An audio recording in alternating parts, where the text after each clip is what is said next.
भीमा कोरेगांव नाम सुनते ही लोगों के दिमाग में सवाल आते हैं कि आखिर ये युद्ध कैसे हुआ था। क्यों महार समाज ने पेशवाई को इतनी कम संख्या में भी हराया था और क्या हुआ था उस टाइम पे, कैसे ये लोग उन पर भारी पड़े थे। आज हर एक रिपोर्ट देखेंगे और सच्चाई जानेंगे। नमस्कार दोस्तों, मैं हूं विनोद लोखंडे और आप देख रहे हिडन स्टोरीज ऑफ इंडिया। और आज हम जानने वाले हैं एक ऐसे युद्ध के बारे में जिसको इतिहास अब तक याद रख रहा है। पेशवा काल में महार समाज को सेना और प्रशासन से बाहर रखा गया। उन्हें अस्पृश्य मानकर गांव की हद से बाहर बसाया जाता था।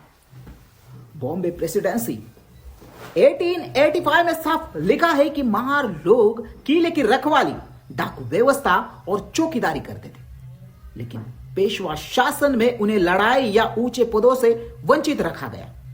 यही सामाजिक अपमान उनके भीतर छिपी ताकत को एक नई पहचान दे गया। 1817 से 18 ये समय अंग्रेजों के लिए एक नाजुक था। मराठों से लगातार टकराव में उनकी स्थानीय सैनिक टुकड़ियों की जरूरत बढ़ गई। Philip Mason a matter of honour 1974 के अनुसार अंग्रेजी हुकूमत को ऐसे सिपाही चाहिए थे जो मराठे के खिलाफ बिना झिझक लड़े। इसलिए उनकी नजर उन समुदायों पर पड़ी जिन्हें पेशवाओं ने अपमानित किया, बहिष्कृत किया था। 18वीं सदी के अंत में जो महार लोग पहले से ही ब्रिटिश आर्मी में छोटे स्तर पर काम कर रहे थे, दरबारी चौकीदार, गाइड और सप्लाई लाइन संभालने वाले, बॉम्बे आर्मी रिक्रूटमेंट्स रिकॉर्ड 1805 से 1815 दिखाते हैं कि महारों को उनकी निष्ठा और युद्ध अनुशासन की वजह से भरोसेमंद माने जाने लगा था। यह कोई अचानक लिया गया फैसला नहीं था, बल्कि धीरे धीरे बना एक रिश्ता था। महार समाज को पेशवा शासन से बराबरी और इज्जत नहीं मिली थी। Anupama Rao the caste questions 2009 में लिखा है कि अंग्रेजों ने इन्हें न सिर्फ भर्ती किया बल्कि उन्हें वेतन और रैंक भी दिया। इससे पहली बार महार सैनिकों को सम्मानजनक पहचान मिली और वे अंग्रेजों के लिए एक निष्ठा से लड़ने लगे। जब 1880s में भीमा कोरेगांव का संघर्ष आया तो अंग्रेजों की योजना साफ थी। महार सैनिकों को मोर्चे पर लगाया और पेशवाओं के खिलाफ उनकी लड़ाई और भी तीव्र हो गई। जेम्स ग्रांट डफ हिस्ट्री ऑफ द 26 में दर्ज है कि महारों ने उस युद्ध में अपनी निर्णायक बहादुरी दिखाई और यही कारण है कि अंग्रेजों ने बाद में उनकी स्मृति में विजय स्तंभ खड़ा किया। 1 जनवरी 1880 अंग्रेजों को एक छोटी टुकड़ी पुणे की ओर बढ़ रही थी। इसमें 800 सैनिक थे, जिनमें लगभग 500 महार सैनिक शामिल थे। बॉम्बे आर्मी लिस्ट 1880 में दर्ज है कि इस टुकड़ी का नेतृत्व कैप्टन एफ स्टैनॉन कर रहे थे। दूसरी तरफ पेशवा बाजीराव द्वितीय की सेना लगभग 28,000 सैनिकों के साथ पुणे से निकली थी। इतने छोटे दस्ते के सामने हजारों की सेना देखकर अंग्रेजों के लिए पीछे हटना आसान था, लेकिन ग्रैंड डफ की हिस्ट्री ऑफ द 1826 बताती है कि यदि वह पीछे हटते तो पुणे के और ब्रिटिश कैंप दोनों खतरे में आ जाते। यानी अंग्रेजों के पास सिर्फ एक विकल्प था, वही खड़े होकर मराठों का सामना करे। पेशवा बाजीराव द्वितीय ने सोचा कि अंग्रेजों को यही छोटी टुकड़ी तुरंत टूट जाएगी। पेशवा डफ्टर रिकॉर्ड्स पुणे अच्युस बताते हैं कि मराठा सेना का नेतृत्व पेशवा के जनरल पांडुरंग गोविंद गोखले कर रहे थे और उनकी योजना थी कि छोटे छोटे दस्ते को घेर कर पूरी तरह नष्ट कर दिया गया। सुबह 10 बजे पेशवा की सेना ने भीमा नदी पार की और अंग्रेजों की टुकड़ी को घेरना शुरू कर दिया। बॉम्बे क्यूरियर 1880 बैटल रिपोर्ट्स लिखता है कि मराठा घुड़सवार सबसे आगे बढ़े, जबकि पैदल सेना ने 3 तरफ से घेरने की कोशिश की। अंग्रेजों ने तुरंत अपनी तोपें और राइफलें तैनात कर दी। सबसे कठिन मोर्चे पर महार सैनिकों ने लगाया गया। Doctor Anand Mahad and other stories 2080 बताते हैं कि महारों ने सामने से आते ही घुड़सवार को रोकने के लिए घेरा बना लिया। उन्होंने अपने सीने पर गोली खाने तक पीछे हटने से इनकार किया। दोपहर तक अंग्रेजों की तोपें लगातार मराठा सेना पर बरस रही थी। जेम्स ग्रांट डफ लिखते हैं कि छोटे से क्षेत्र में अंग्रेज सैनिकों ने डिसिप्लिन्ड फायर से घुड़सवारों को पीछे ढकेल दिया।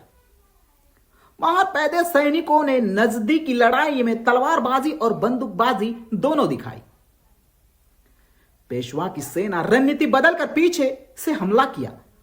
पुणे पेशवा दफ्तर पत्रावली 1880 में यह दर्ज है कि मराठा घुड़सवारों ने नदी किनारे से चढ़ाई की कोशिश की, लेकिन अंग्रेजों के लिए महार सैनिक पहले से ही वहां तैनात थे और उन्होंने हर हमले को विफल कर दिया। शाम 3 बजे तक अंग्रेजों के 275 सैनिक मारे गए या घायल हो गए थे। बॉम्बे मिलिट्री डिस्पैचेस 2080 बताते हैं कि कैप्टन स्टैनॉन खुद घायल हो चुके थे और कई अधिकारी मारे गए थे। फिर भी टुकड़ी टूटने के बजाय और भी मजबूत होती गई। शाम के 4 बजे महार सैनिकों ने भीमा नदी किनारे पेशवा सेना के घुड़सवारों पर सीधा धावा बोला।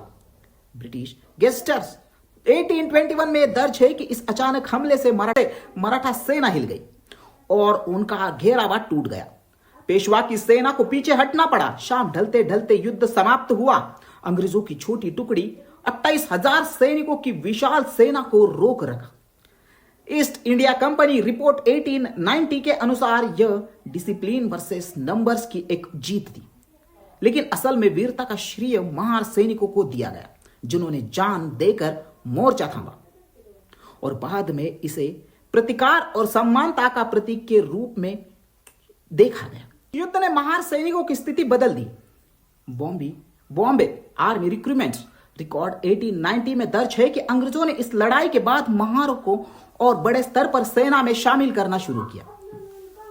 Anupama Rao the cast question 2009 लिखती है कि यह युद्ध महार समाज के लिए पहली बार मान्यता और सम्मान लाने वाला अवसर था। यानी जिन लोगों को पेशवा ने नकारा वही अंग्रेजों के लिए एक सबसे बड़ी ताकत बन गई थी।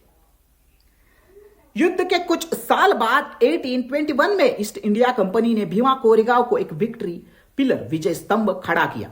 ब्रिटिश गेस्टर्स 1821 में लिखा है कि यह स्मारक उन सैनिकों की याद में बनाया गया है जिन्होंने अंग्रेजों के लिए जान दी। इस स्तंभ पर दर्ज है 49 नामों से अधिकारितर महार सैनिक थे। Doctor B.R. आंबेडकर ने भी इसे अपनी लेखनी में लिखा है कि यह स्मारक दलित सैनिकों को आत्मसम्मान और वीरता का प्रतीक है। भीमा कोरेगांव की लड़ाई सिर्फ एक सैन्य घटना नहीं थी, बल्कि सामाजिक इतिहास का मोड़ थी। दलित पैंथर्स के लेख और आनंद द रिपब्लिक ऑफ कास्ट 2018 बताते हैं कि यह युद्ध दलित समाज के लिए प्रतिरोध और सम्मान का प्रतीक बन गया। यहां तक अंग्रेजों ने आधिकारिक reports east India company proceedings 1820 मानती है कि ये महार सैनिकों ने अपनी साहस और उस दिन इतिहास लिख दिया। यानी यह युद्ध आने वाली सदियों तक सामाजिक न्याय और पहचान का प्रतीक बन रहा। पेशवा की सेना बार बार हमला करती रही और उनके पास संख्या का बल था। अंग्रेजी सेना के पास अनुशासन और रणनीति थी। महार सैनिकों ने छोटे छोटे ग्रुप बनाकर लड़ाई लड़ी ताकि दुश्मन उन्हें एक साथ न कुचल सके। युद्ध के दौरान पेशवा सेना को भारी नुकसान हुआ। उनके कई सैनिक मारे गए और सैकड़ों घायल हो चुके। इसके विपरीत अंग्रेजी सेना ने बहुत कुछ नुकसान सहा। इतिहासकार बताते हैं कि पेशवा की लगभग 600 से अधिक सैनिक मारे गए, जबकि अंग्रेजी सेना के केवल 20-22 सैनिक शहीद हो गए। इस युद्ध का सबसे बड़ा प्रतीक बनकर उभरी हुई महार रेजिमेंट का वीरता का इन सैनिकों ने यह साबित कर दिया कि दबाए गए लोग भी अगर उन्हें अवसर और सम्मान मिले तो इतिहास बदल सकते हैं। युद्ध के बाद पेशवा की सेना पीछे हट गई। बाजीराव द्वितीय ने हार मान ली और पुणे पीछे छोड़ दिया गया। इस हार ने न सिर्फ पेशवा की शासन का अंत किया, बल्कि अंग्रेजों ने इस युद्ध को बड़ी जीत के रूप में प्रचारित किया। उन्होंने पुणे और आसपास के इलाकों पर कब्जा मजबूत किया, लेकिन स्थानीय लोगों के लिए, खासकर महार समाज के लिए, यह युद्ध आत्मसम्मान और सम्मान का प्रतीक बन गया। युद्ध के स्थान पर सालों बाद विजय स्तंभ बनाया गया। इस स्मारक को उन सैनिकों के नाम अंकित किया है जिन्होंने इस युद्ध में बलिदान दिया। यह स्तंभ आज भी भीमा कोरेगांव में खड़ा है और हर साल हजारों लोग यहां आकर श्रद्धांजलि देते हैं। इस युद्ध को लेकर इतिहासकारों की राय बटी हुई है। कुछ लोग इसे अंग्रेजों की चालाकी से मिली जीत मानते हैं, जबकि कई दलित सैनिकों की बहादुरी और सामाजिक न्याय का प्रतीक मानते हैं। यही कारण है कि भीमा कोरेगांव की लड़ाई आज भी विवादित और गर्व दोनों का केंद्र बनी हुई है। साल जनवरी को हर साल 1 जनवरी को देश भर में लाखों लोग स्मारक पर इकट्ठा होते हैं।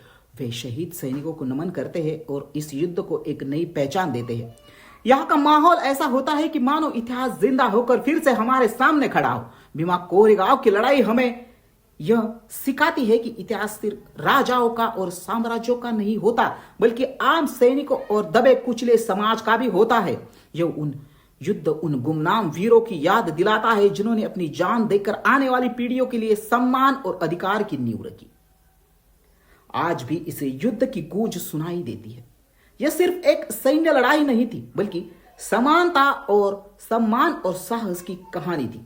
और यही वजह है कि भीमा कोरेगांव की धरती पर हमेशा इतिहास के पन्नों में जिंदा रहेगी। तो दोस्तों, आई होप आज का वीडियो आपको अच्छा लगा होगा। वीडियो कैसा लगा एक कमेंट करके बताएं। वीडियो पसंद आए हो तो लाइक, कमेंट और शेयर करना ना भूलें। दोस्तों, मिलते हैं अगले इतिहास से जुड़े रहस्य और किस्से के साथ। तब तक के लिए जय हिंद, जय भारत।